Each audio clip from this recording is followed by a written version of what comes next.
Support for Amplified Voices comes from the Restorative Action Foundation. Learn more at restorativeactionalliance.org. Everyone has a voice, a story to tell. Some are marginalized and muted. What if there were a way to amplify those stories? To have conversations with real people in real communities? A way to help them step into the power of their lived experience. Welcome to Amplified Voices, a podcast lifting the experiences of people and families impacted by the criminal legal system. Together, we can create positive change for everyone.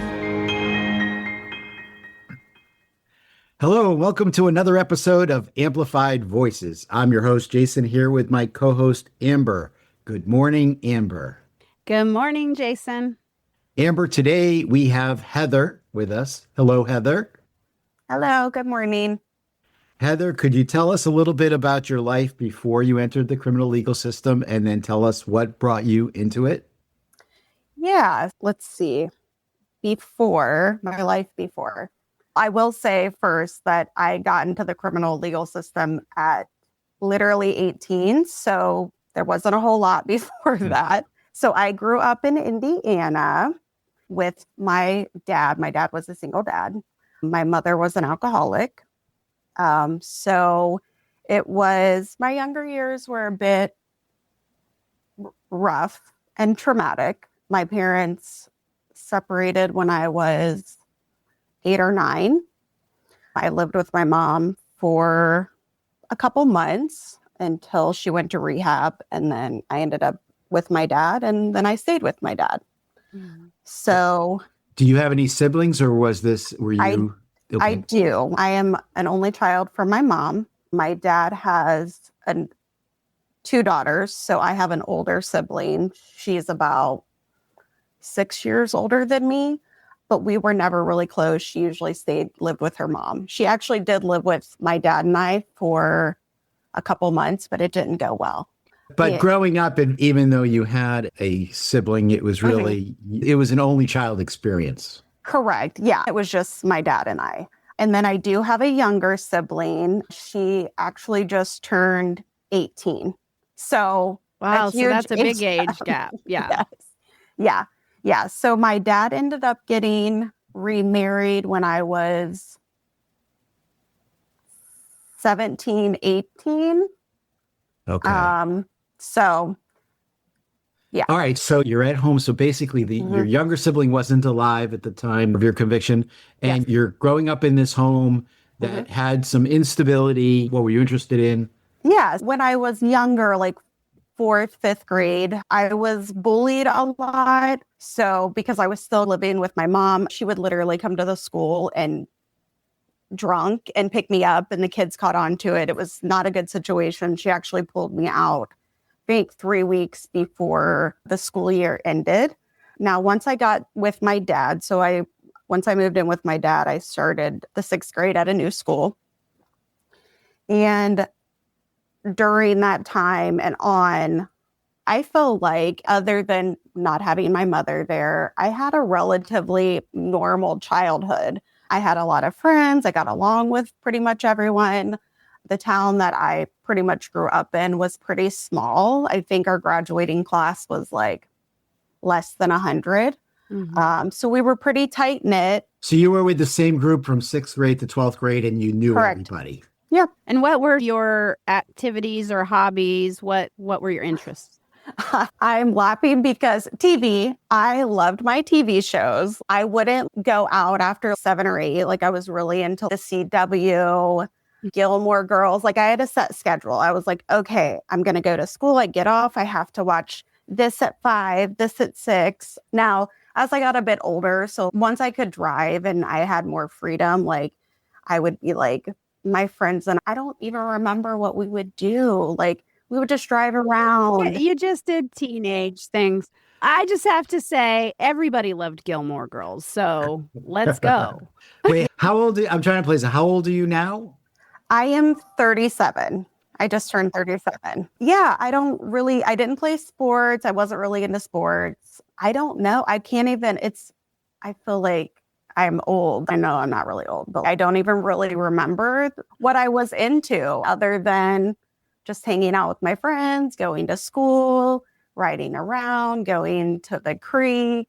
It seems from sixth grade on, it seems like pretty stable family situations. Other than my mother, yeah. So Okay. my mom and I's relationship, she moved to Indianapolis. I stayed with my dad, but it was very much up and down. I would go visit her, but she was still in active addiction. She actually passed away 4 years ago. Oh, I'm so sorry. So sorry.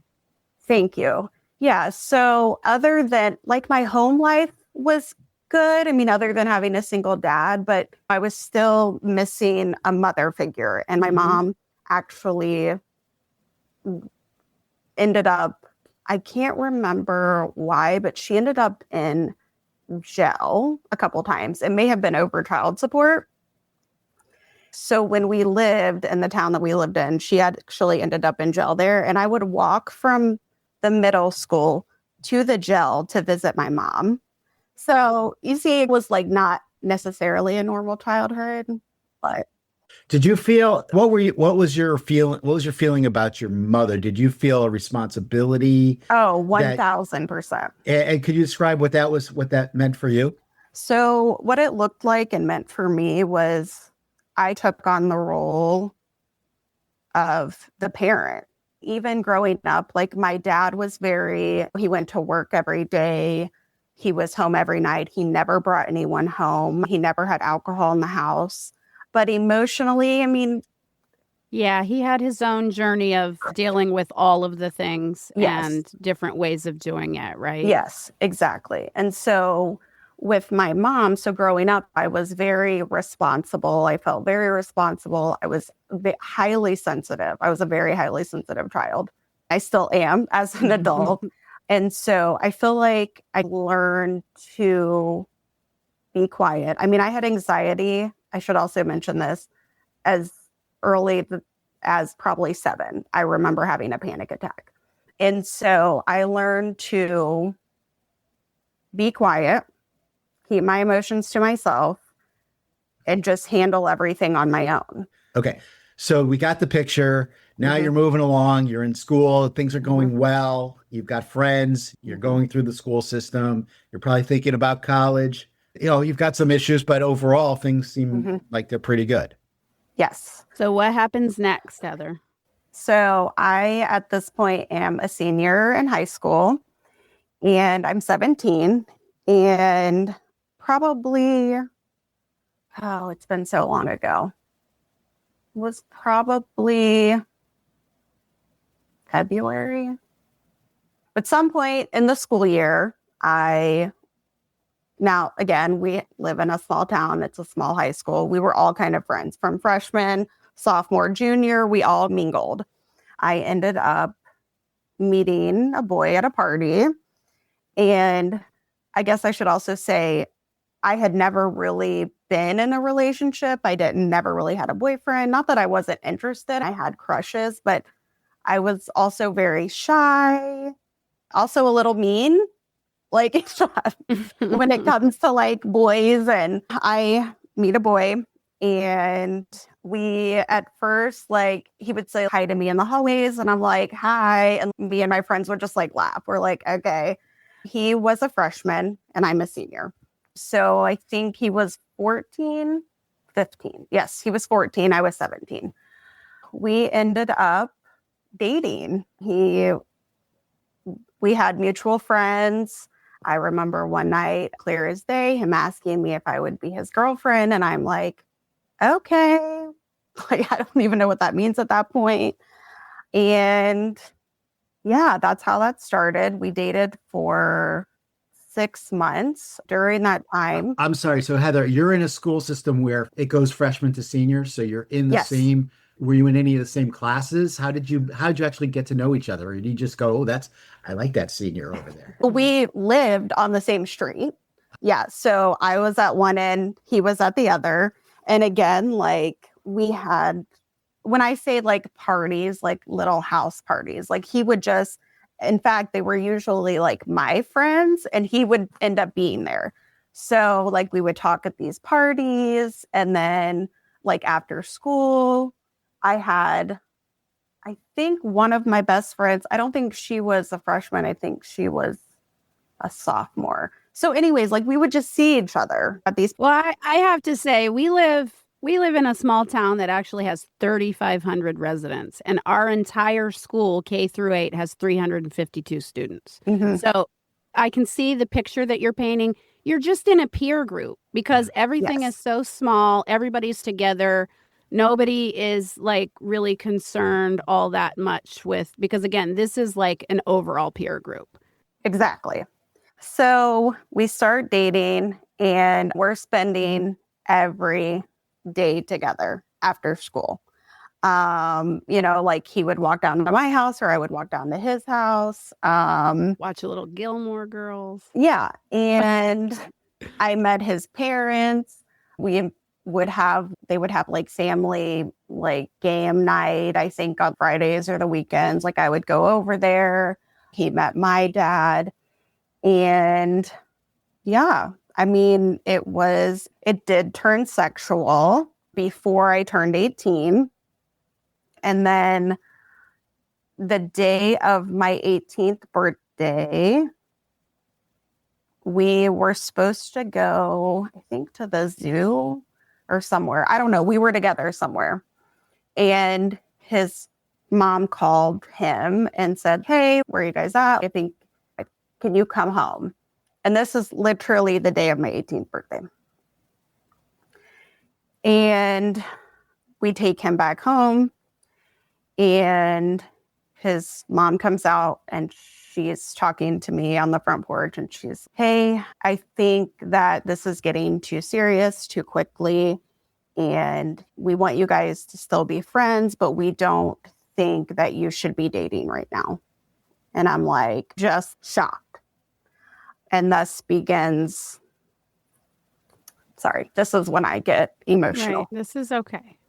Take the time you need. So it was pretty shocking. And I'm just kind of, what is happening?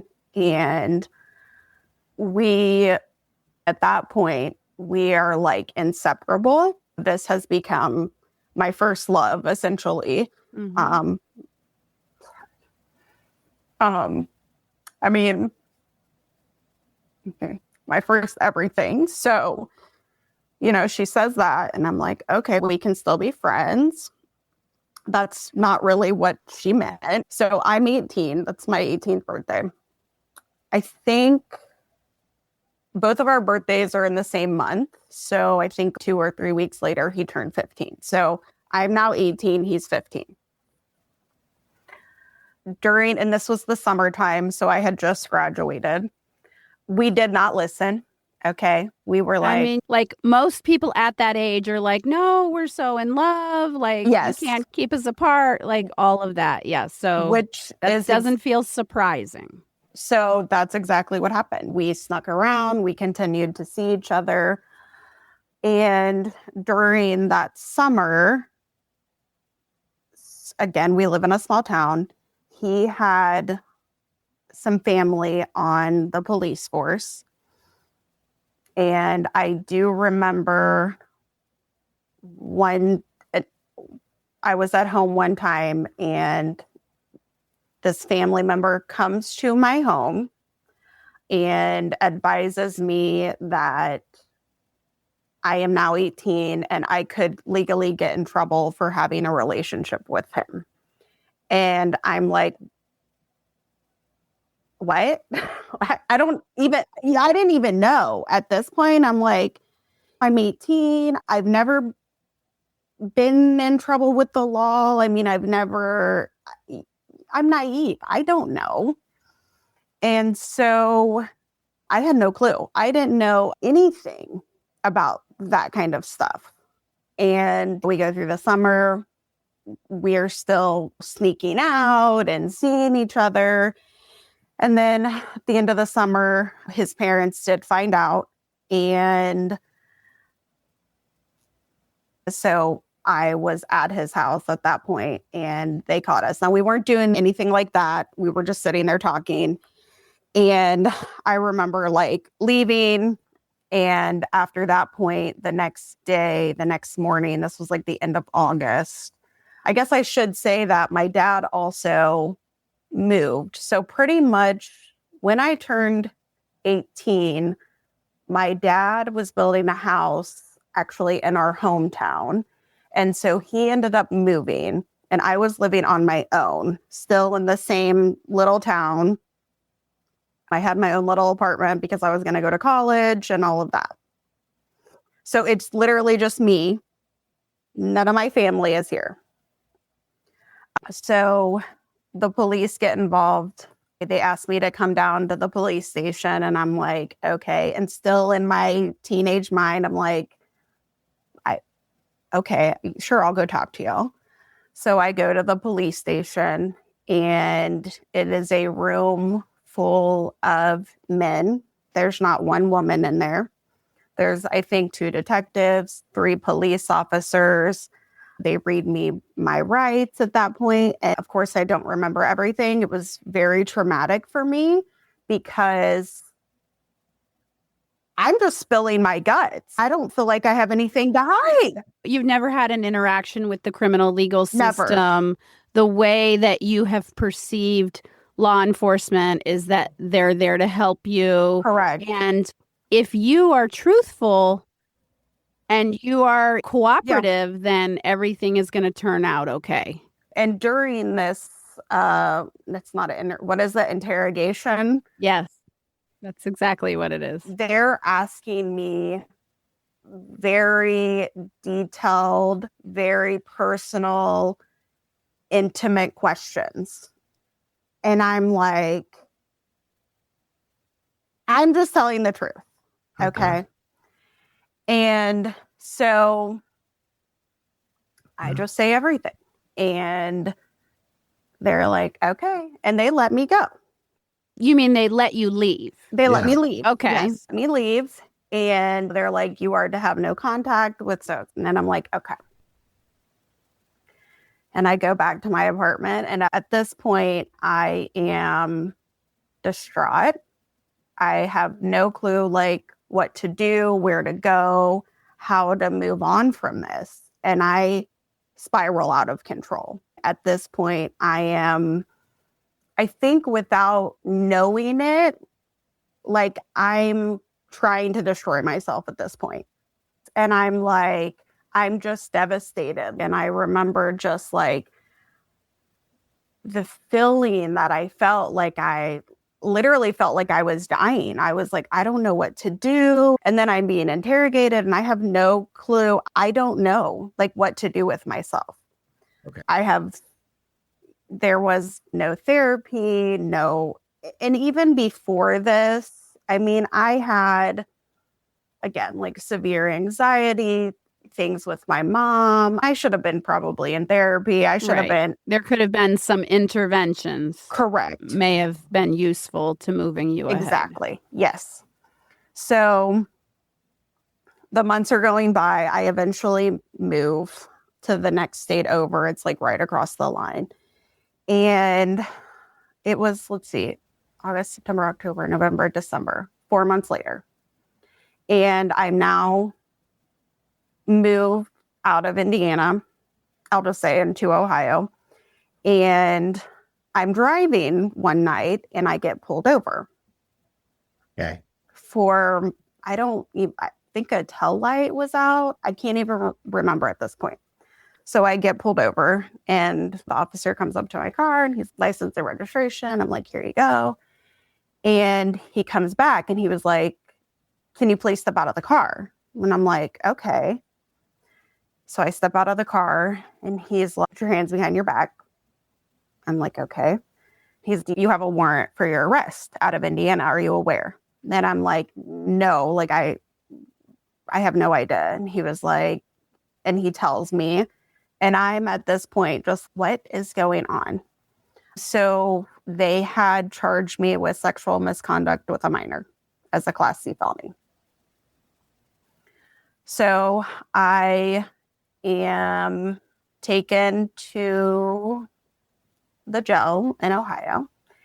And I am put into the system, stripped, all of this. Now, because I can't remember exactly, I know it was due to my age. It may have been the nature of the crime itself as well.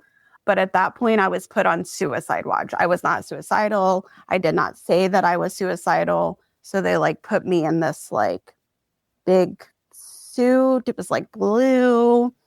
I think, I'm not even sure they gave me toilet paper for 3 days. No, they did. It was like 3 days. Like I'm in this cell by myself on suicide watch.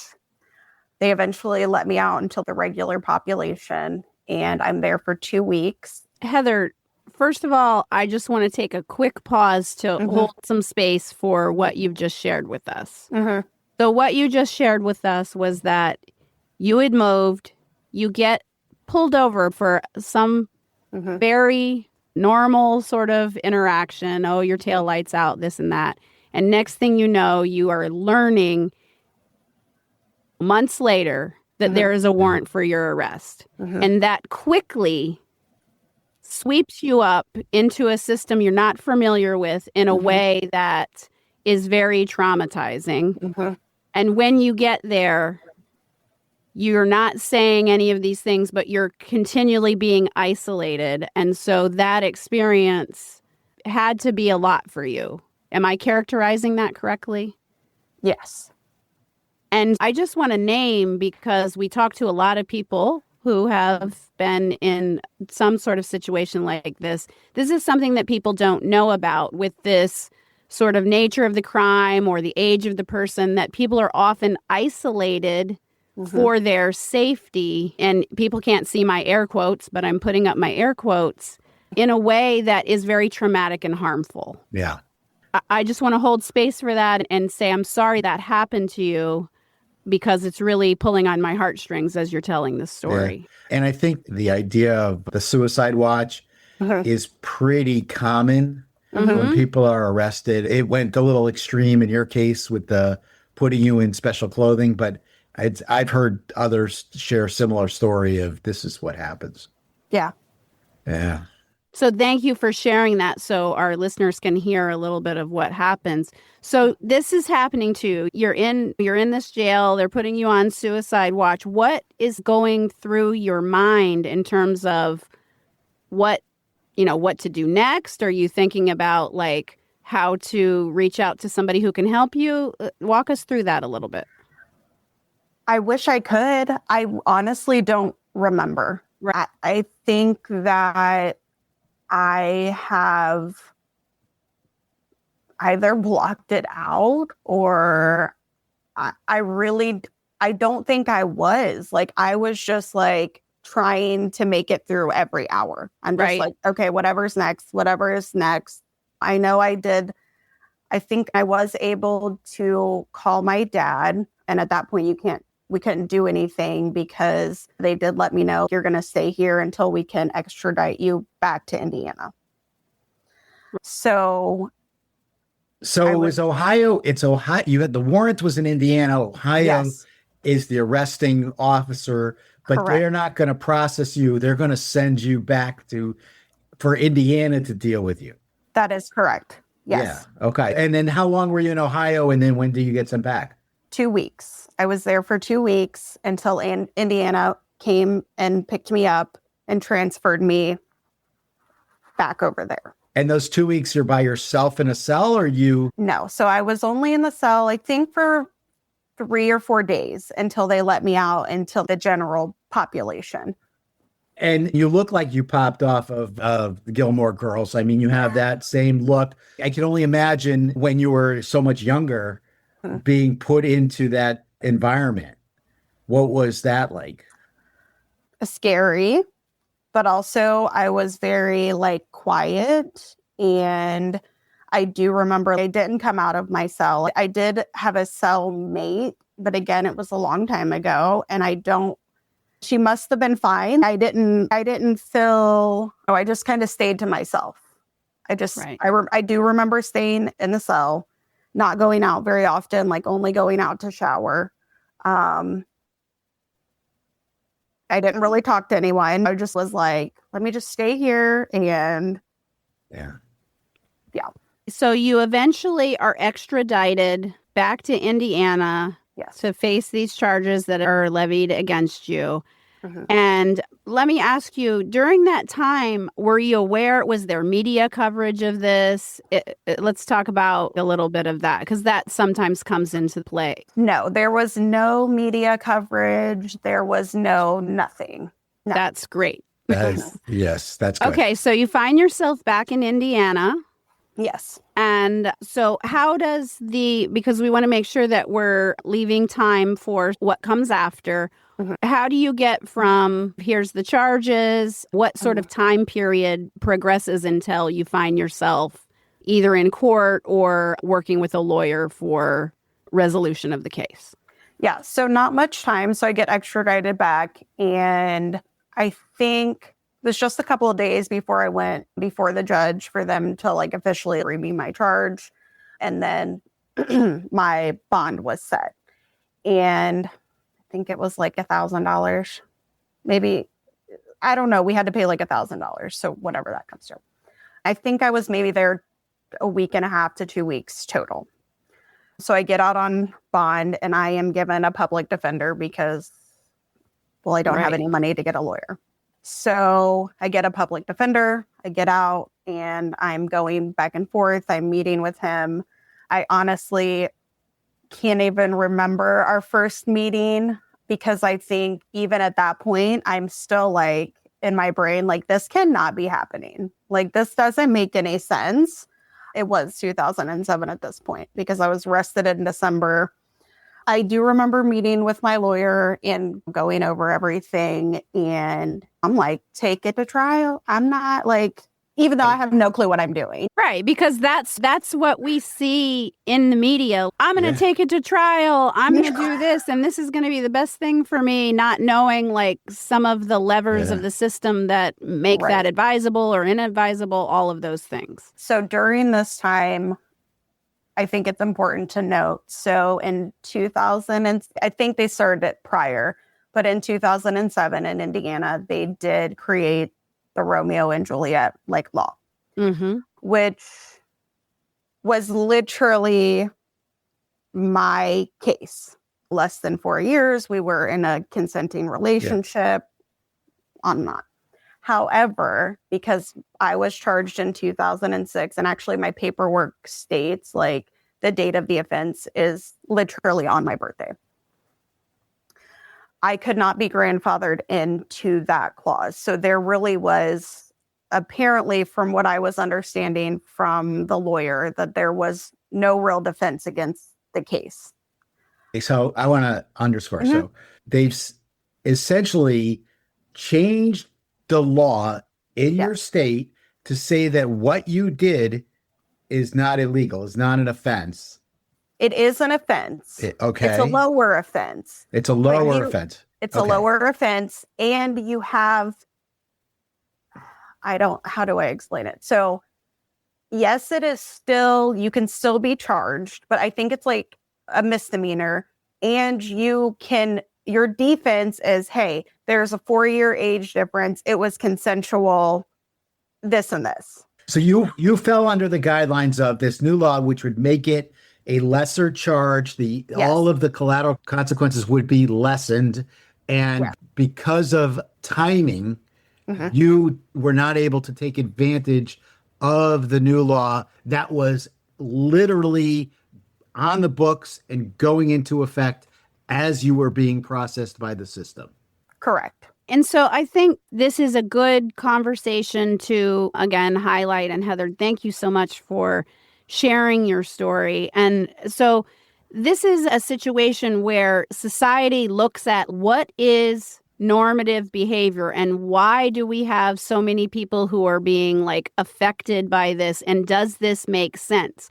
Are we actually treating these sorts of things in the ways that we treat, to be frank, other crimes? So if somebody shoplifts or whatnot, they're not treated in the same fashion as if they were like committing corporate fraud and defrauding people out of their entire like retirements to the tune of like millions of people. That's not treated in a similar fashion, but somehow when we think about these sorts of topics, reason goes out the window. So Heather, thank you so much for sharing that. And so you're trying to resolve the case and your lawyer is advising you, you know what, Heather, there's no defense here. So what does the lawyer advise you to do?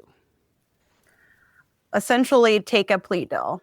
But we don't get that far because at this point, I am spiraling out of control. I am in a legal system I don't understand. I'm still 18, almost 19. I'm still living far away from my family. I still, at this point, have had no, hey, you should probably be in therapy. Hey, we should probably do this. I start drinking. I start using substances, nothing like hard, but, you know, I am just essentially out of control. You're coping in extremely unhealthy ways that are exacerbating the situation. Correct. So a couple months later, I get in trouble again. I have with 2 other people. And I don't know if I want to go into it or if I should. It has nothing to do with the other situation, but we do get in trouble. This one's more serious. We were out one night drinking, smoking, and again, I was over in Indiana at this point. I was still living in Ohio, but most of my friends were still in Indiana. And we're in an abandoned house and things get out of control and a fire starts and we leave. And I get charged with arson. So now I have 2 pending charges and it's so hard to even now telling the story. It almost feels, I'm not even telling my own story. It feels like I'm talking about somebody else because this is not who I know myself to be. Correct. It's so far removed from even, obviously I'm much older now, a little bit wiser. Even then I was still very like, most of my core values are still the same. Earlier, you described yourself, Heather, as somebody who is following the rules, trying to keep it all together and all of that. So now something's happened. You've seen the criminal legal system from the inside. You see that things are dysfunctional and you're trying to escape, it sounds like, from that. We've talked about substance use with your mother. And now it's like maybe there's something going on there. But again, you don't really... You have never had a chance to process any of it. Do you think that you would have been in this situation where the arson happened if you hadn't been arrested in the first place? Would you have been in that situation? No.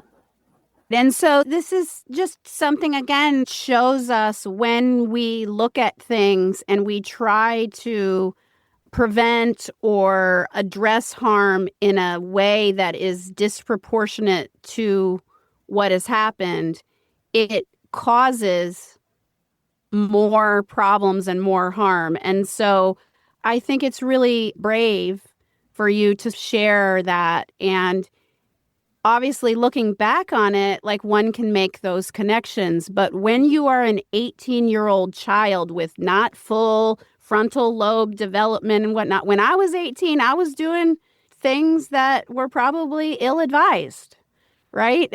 The idea that having to hold all of this criminal legal system involvement for something that was in your social group, again, not taking away from any harm that could have been caused because of that situation, but also the proportionality here is just out of whack. And so I think I just want to thank you for sharing that because this is something that people don't realize. And it is the entire reason that we started to move forward and look at Romeo and Juliet laws. When we talk about like alternatives, right? Instead of taking this young woman and traumatizing her and putting her in that situation, had they said, you know what, let's get her into some counseling and do an evaluation and really look at the mental health aspect for Heather instead of doing this, then she would not have been in a situation where there was more harm caused down the road, and that exacerbated her own situation, but also potentially hurting other people in the process. So it was a multiplier of harms that the system contributed to. So now you find yourself in a situation. You've got these 2 charges. It's all very overwhelming. We have addiction issues. What do you do next, Heather? I go to jail is what I do next. I actually, after that had happened, I was not arrested, I think, for another 2 or 3 months. At that point, when I get arrested, I know that I'm in it deep. Like, I have the awareness, like, uh-oh. Okay. You're like, I'm done here. I'm done here. Yeah. And in a way, at that point, sorry. It's okay. At that point, like, I know that like, it was either that or I don't know what else was going to happen. Like, I was not in a good place. And so, when I get arrested the second time, I'm like, okay. So it's hard for me to talk about right now because there is still a lot of shame and guilt and embarrassment. It's also mixed with grief because I was so young that, I wish that I would have been protected. I mean, I wish I would have had a chance. I wish I would have had someone. And I will say, I do feel like I need to say this. Like, my family was very supportive.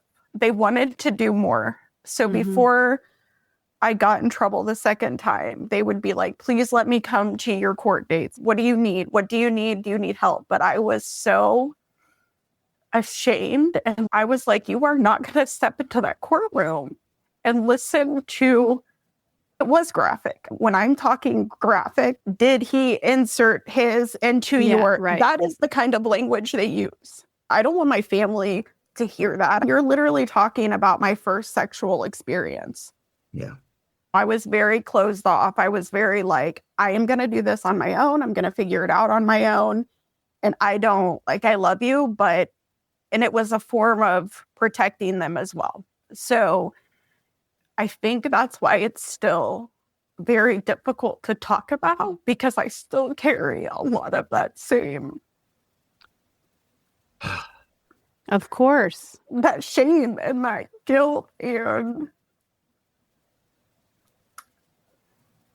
I don't know. Heather, I can't let you continue right yet. We need to stop for a moment. And I want to acknowledge what you said. And Amber, I'm sure will want to add on some thoughts. But what I will say to you this is what you're doing today and coming forward and talking about it. It's a new part of your story that is helping other people. That's something for you to be proud of. You're coming forward and sharing authentically things that aren't talked about, that people just bury down and they live with. And hopefully, just by coming here and talking about it, somebody else is listening to this and getting some relief in their life. And that's something that you should feel proud of. So thank you. And I appreciate you. And I want you to know that. Amber, I'm sure you want to add on. I really think that Jason said it very eloquently. And I just want to add on that there's no real way one should or shouldn't feel. It is a hope and an invitation that you would feel good about coming here today, but also making space for the fact that this is hard. We get feedback from this show all the time that I listened to so-and-so's story and I didn't feel alone. And if one person feels that way, then we're all moving things ahead. So with that, in the interest of moving the story along, what happens with all of these things? Do they enjoin the cases? What happens from the legal standpoint?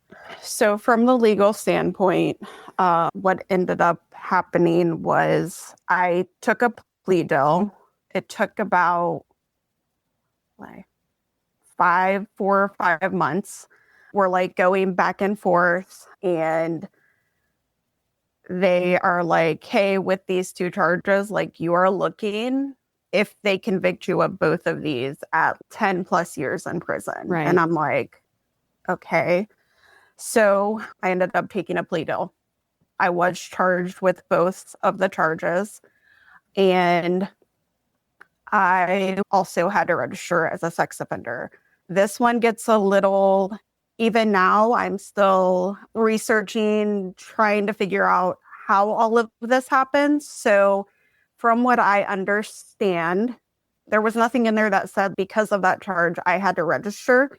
It was under the discretion of the judge, from my understanding. I was never given a psychological evaluation. I was never given anything. There was nothing, but they did put in there that with this plea deal, you have to register as a sex offender. And I'm not even really sure. I knew that I would have to register for 10 years. And then I'm like, okay. And then that's it. Yeah, so I think you're bringing up something that is important for the audience to understand, and also is very complicated, and many people in the legal field barely understand, is that the only way that a judge can be given discretion to say whether or not a person can register is if it appears in the state statute that the judge is given discretion in XYZ situations. So that often does apply to those situations that involve juveniles. And the reason for that is that registration is a civil regulation that is not part of a person's sentence. So it really is not incumbent upon the judge to say someone does or doesn't register. Somebody can be convicted of something that is not a registrable offense at the time that they were convicted, and then it becomes a registrable offense later. So it's a very complex area of this combination of civil regulations that really masquerade as like criminal penalties, and it's very difficult to understand. So it's not surprising that you may not have known any of that as an 18, 19-year-old kid. And often there are some judges that don't even realize that's not in their power. It's not surprising, it was confusing. So you take the plea deal, you have to register. Now, are you incarcerated? Yes. What does the sentence look like? So the sentence looks like 8 years probation for the sexual misconduct with registration. And for the arson charge, it was 8 years due 4 in prison with an additional 4 years probation to run concurrent. So at the same time. So wait, if we do that, so going forward, it's going to be 8 years incarcerated. Well, 4. 4 because 4 suspended. Yes, correct. Thank you. With the probation. So 4 years. So you're going to be in prison for 4 years. And then coming out, you're going to be on probation for 8 Correct. years. And you're going to, and when you come out, you're going to be on the registry for 10. Correct. Okay. That is correct. Yep. Okay. So you did all that? I did. I spent 3 years in prison. I got a year off of my sentence by participating in different classes and courses. I got out in July of 2010, and I was going to live with my dad and his wife and my little sister. That was the plan. However, in their county, the registration laws were much more strict. They were like, I had to be inside by 10 p.m. And actually, I will say this too, because when I went to register in the county that my dad lives in, it was a woman, it was a sheriff that was, I don't want to say that I've been lucky throughout this journey. You can say where you saw light. I saw light a lot, I will say.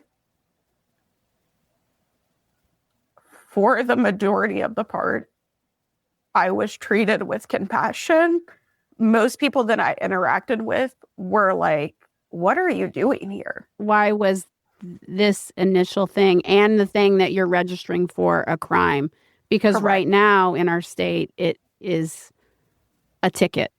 Yeah. So I go to register there and I am so sorry. Like she was like giving me these rules. And if you get into a relationship, you have to tell someone that, that you're on the registry. And then also I learned that it's public and my sister is probably at this point like 3 or 4. And now the shame is like coming back. And I'm like, oh my gosh, okay, I'm going to have to live in this house with my dad. And all these people are going to know I'm on the registry. And I'm like, I can't do that. I cannot do that. And I did eventually move, even though my dad was like, please do not do that. Now, I was lucky I had a job as soon as I got out with family, but that was in Ohio. So in order to work there, I was like, I can't drive 3 hours every day. Mm-hmm. So I moved back to Indiana, the county that I was convicted in. And it was about a 45-minute drive from my job in Ohio. So I moved back there. I moved in with some friends. And there, my probation rules, I did not have any of the restrictions that I guess a sex offender would have. You're mentioning different probation rules and registry rules. So Yes. I just want to ask you a couple of things about that. Yeah.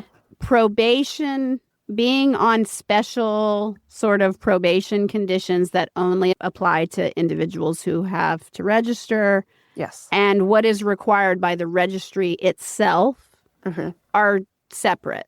Mm-hmm. So when you're saying like I had a curfew, I had to do this and I had to do that, those were probation restrictions or those were required by the registry? Those were required by the probation restrictions in that specific county. Correct. So just to be clear, you're navigating all of these different rules and systems that are one way in this spot, and then you go to a different spot. It's completely different. Describe to us like how that felt trying to navigate and understand all of that. It felt confusing. It felt overwhelming. It didn't make sense. It still doesn't make sense. Right. It's like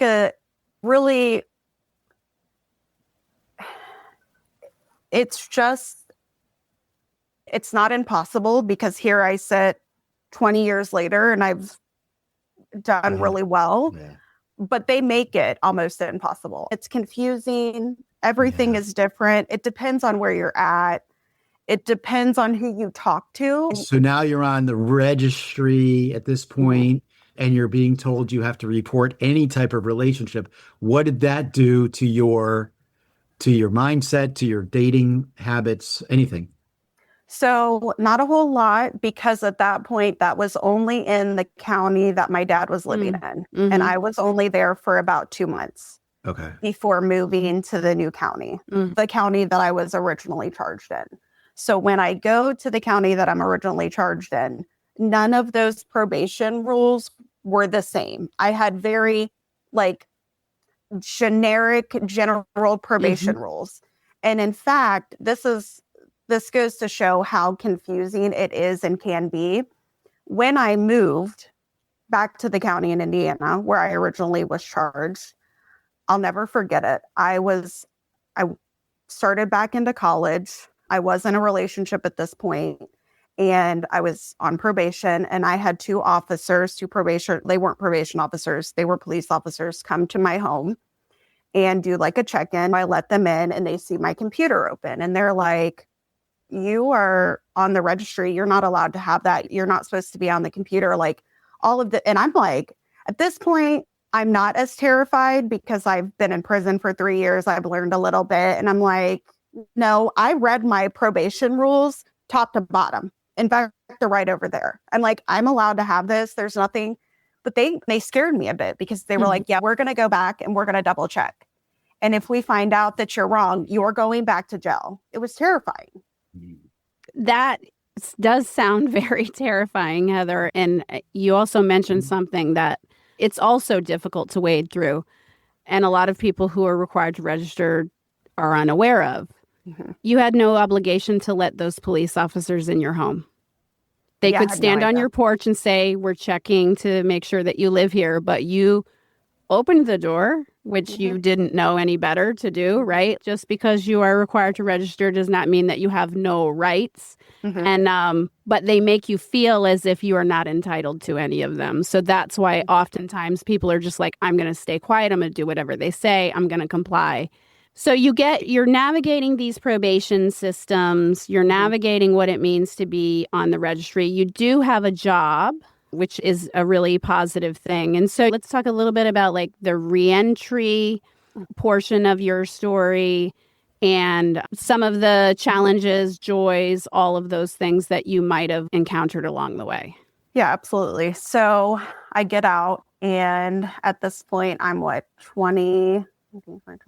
22. Okay. And I am determined, honey. I am like... Still only 22. I know. But I am like determined, still a little bit naive. I'm like, okay, this happened, but I am ready. Like, I've got a job. I'm going to do this. I'm going to do that. And I did. Everything that I said I was going to accomplish, I did. I earned 2 degrees. I did get married pretty early on. My husband and I knew each other before I went to prison. We have 2 beautiful children. I've held the same job for 15 years. And I completed my probation, no issues, no nothing. I got off the registry 5 years ago. I will say this I did not know either. This was a bit shocking to me. I ended up moving back to Ohio. And so when I went to do my final registration or whatever, they're like, okay, you're off and here's this piece of paper. And I'm like, what is this paper? They're like, now, even though you're off the registry, if you ever move or go on vacation, you need to make sure that they know because you may have to register there. And I'm like, what? Yeah.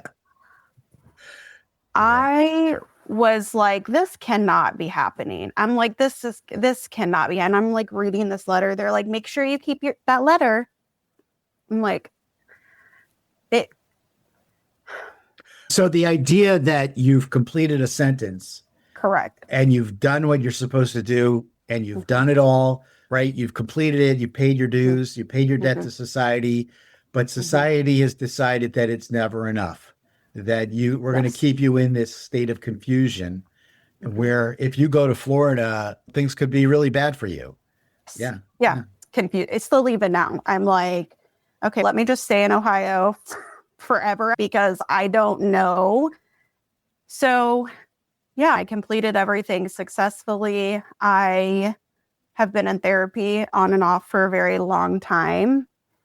And even though now I'm 37, this all happened at 18, 19, it still affects me to this day. Yes, like looking at my life, you would never have any idea. However, even being on the registry those 10 years, I feel like kind of flew under the radar. We moved, but every time we moved, when I had my children, when they started school, it was this fear of who's going to find out, who's going to know, how is that going to affect my girls? So it really made me be quiet. Like I really only got into, and really I wouldn't say that I'm really into advocacy now, but I am in groups and I'm trying to be more vocal and because it's important, because it doesn't just stop when you get out of jail or when you get off probation or when you get off the registry. It doesn't end there. Right. It really feels like a lifelong sentence. And even now, being off probation, I've maybe had one like speeding ticket all of these years. In a way, I still feel I still feel trapped. I still feel stuck. And it's a weird place to be in, because even now, like looking at my life and knowing what I've done and knowing what I've accomplished, there's still a part of me that feels like that 17, 18-year-old. Does that make sense? Yeah, it makes a lot of sense. And Yeah. I think this is one of the most important aspects of system involvement of any kind, whether it includes registry or it's incarceration or it's the struggles that people have in reentry, is that what we do as a society really matters. And the way that the system is so disproportionate, and we sentence people for too long, we don't provide real meaningful rehabilitation. We don't do all of those things to support people and welcome people back, which causes an internalization of those messages to that person. So even though intellectually Heather knows that Heather did everything that she could, right? Heather knows that she's an amazing mom, that she got her education, she's giving back to her community by sharing her story. There's this little voice of, I'm still that 17, 18-year-old that made a mistake or was held accountable for things that other people are no longer really held accountable for. So is that absolutely resonating with you? Does that feel? Yes. And it's still, again, it still affects me to this day. It feels like almost an impossible situation. I know it's not, but sometimes it feels like that. And I do struggle with my mental health. And I think a lot of it stems from all of that trauma. Right. Even though it's been 20 years, I feel like almost during that time, I was in survival mode. I was like, okay, I got to do this, I got to do that. And now at 37, I feel like it's all just coming out. I think that's normal. And the trauma for you did not start with this situation. The trauma started for you earlier with your mother and the instabilities, but you went through that extra and those extra challenges and unique challenges, right? It's not common for women to be on the registry. It happens. We know that. We've met several, but it's not necessarily a common experience. So when people are on the registry, you often hear about the men and the systems that are designed for the men. So here you are as a woman going through this, and that can feel even more isolating. Right. And again, it's so valuable to really share these things because, again, that woman who's listening today that says, wow, I really see myself in this story, is uplifted by the fact that she knows she's not alone. I want to ask you, Heather, about your experience with this, with children. You mentioned that it caused you to be a little more quiet. Did you experience challenges being involved in their activities? Tell us a little bit about that. Yeah, so I feel like this is one of those things where my situation is a little unique and probably definitely better than some of the stories I've heard. I'm very active in their schooling and in their activities. There are things that I cannot do. I can't go on, if they're going to pull a background check, I can't go on a field trip with them. They're in Girl Scouts. I can't be a Girl Scout leader. I could never coach them. Now, when I say I can never, I will say this. I've never tried. I've never tried. If it has anything to do with me having to fill out a background check, I'm out. I'm not doing it. So is it possible? Maybe. But that fear of judgment and that fear of that spilling over to my girls is too much for me. And even now, so like I volunteer at their school when I can. Of course, I'm at every game. I'm there. But there's always that little voice, almost, you don't belong here. You don't belong here, because what if people found out? Thank you for naming that. And I think it is important.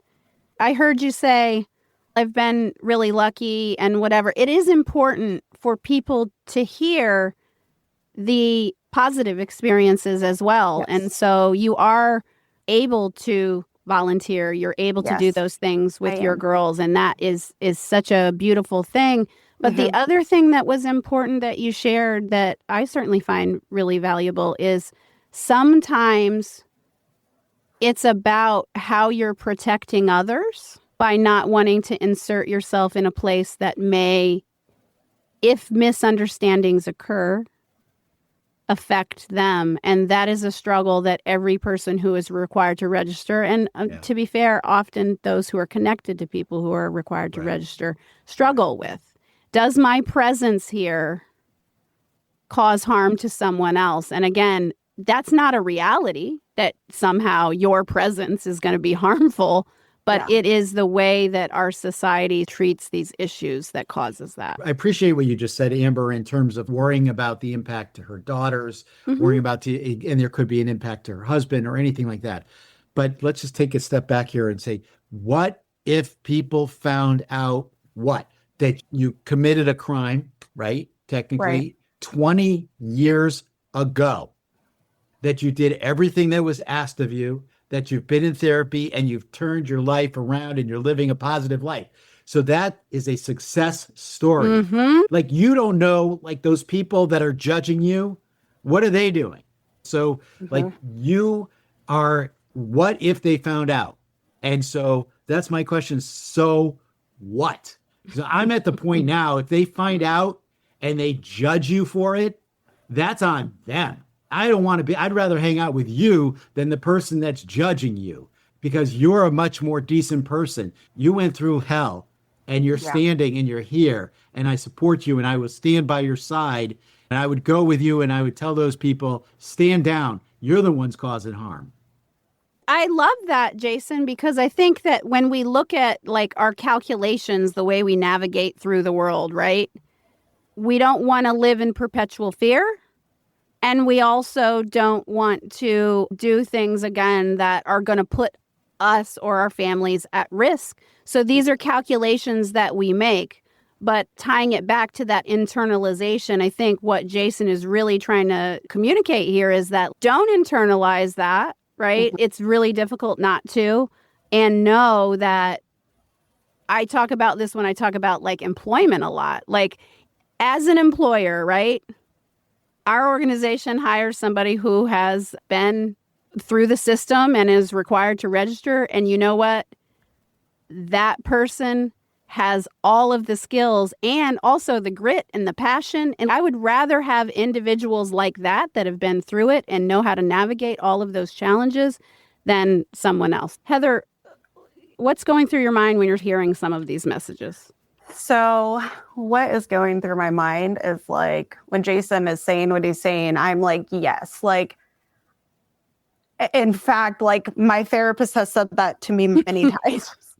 And I'm trying to find my voice, and I'm trying to find that. That's not a representation of me. That's on them if they choose to judge me like that.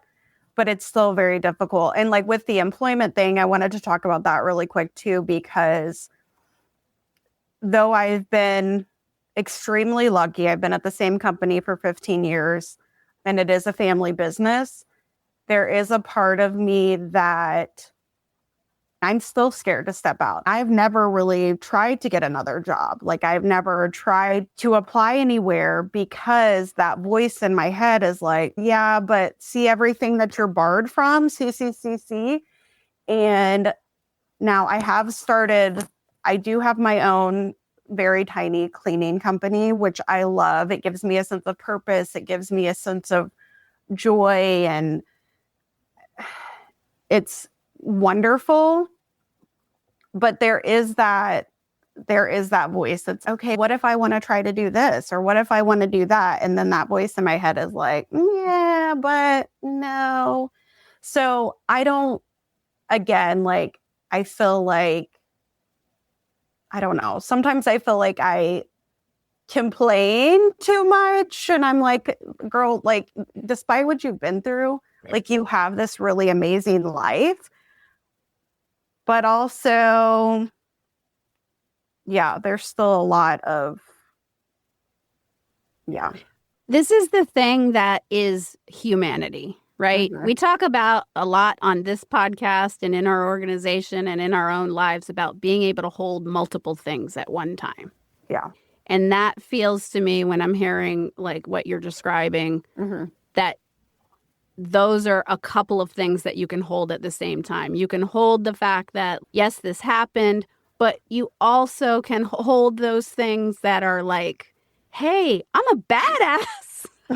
Like, I did all these things and I am a total badass. So you can hold that at the same time and grow the badass part and shrink the quiet the other part.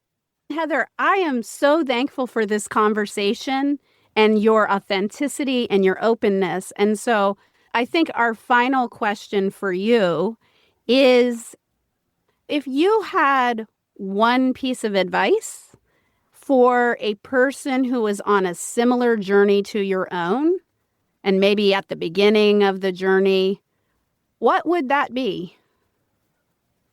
Keep fighting. Keep going. It's not going to be easy. You're going to have really hard times, but you can make it. And that your story matters, your voice matters, even if you feel like it doesn't. And if you can, part of the reason I came on here was for myself to finally tell my story, but also for anybody else who is listening. You can go through all of these very traumatic, very hard things, and you can also make it out the other side. Not that it's easy, because it probably won't be, but it can be done, and it takes a lot of work. I really love that. Thank you so much, Heather, for being with us today. Again, for being so authentic in your sharing. And I'm super excited about what comes next, because I know that you are getting more comfortable with your story and moving into a little bit of advocacy work and things like that. That's super amazing. Jason, last thoughts? So my last thoughts are this, Heather. First, a little bit of shame is good, right? Because it keeps you from doing stuff. Having too much shame is not great.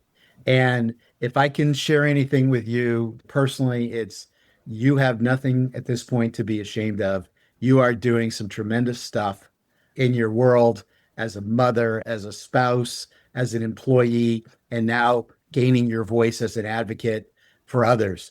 Welcome to the cause and the community, which you've been in for quite a long time by default. But welcome. I look forward to working with you on other issues. You've been tremendous today and very generous with your emotions and your honesty. And I appreciate you and thank you for being here. And with that, until next time, Amber. We'll see you next time. You've been listening to Amplified Voices, a podcast lifting the experiences of people and families impacted by the criminal legal system. For more information, episodes, and podcast notes, visit amplifiedvoices.show.